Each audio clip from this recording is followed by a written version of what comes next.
Mr. Chong. Thank you, Mr. Chair. Minister, I'd like to ask you a few questions about Nagorno-Karabakh. And in particular, I'd like to ask you about the conversation the Prime Minister had with President Erdogan on April 23rd. There was a report that indicated the Prime Minister committed to addressing Turkish concerns about the suspension of Canadian arms exports. Is that report accurate?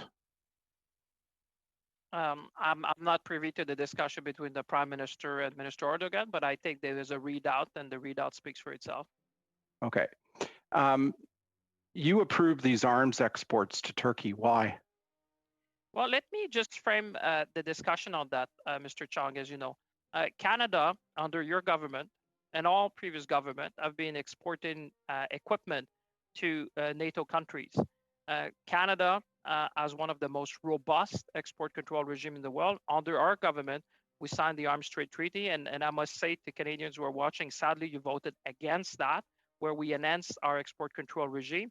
And what I would say to the export that you're referring to, I look at them on a case-by-case basis, as the law requires me to do, is to look at all export permit requests on a case-by-case basis. I guess, Minister, what's so confounding about your approval of these exports is that last year in October, in the fall, in September, October, your government suspended arms exports to Turkey. That was reversed in the spring when you allowed Canadian drone systems made by Westcam Industries of Burlington, Ontario, to export these drone systems for the Baykar drone, and then subsequently you resuspended arms exports.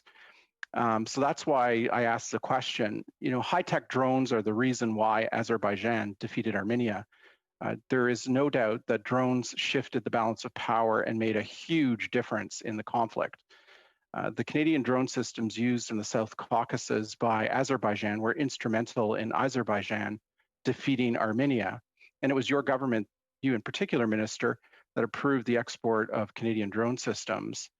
Minister, you said recently that Canada supports the Armenian people during this most difficult time. But what's confounding is how can you say on the one hand that you're supporting the Armenian people when you approved the export of these drone systems that were so instrumental in Azerbaijan defeating Armenia?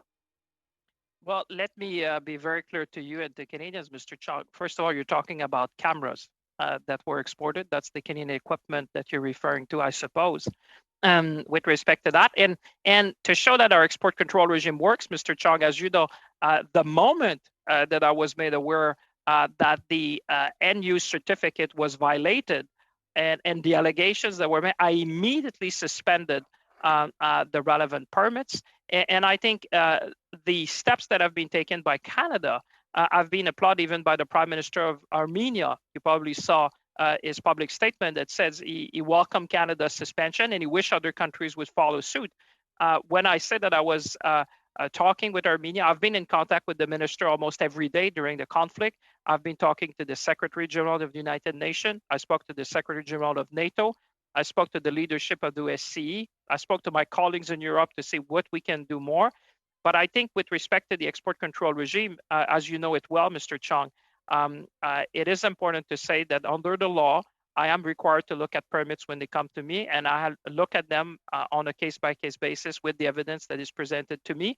And when there's a violation, and the good thing with the Arms Trade Treaty, we should all be happy, you and all the members, is that Foreign Affairs Minister currently and in the future are bound now by a much higher standard, which as a lawyer, I commit to uphold not only the spirit, but the letter of the law. Thank you, Minister. I just have a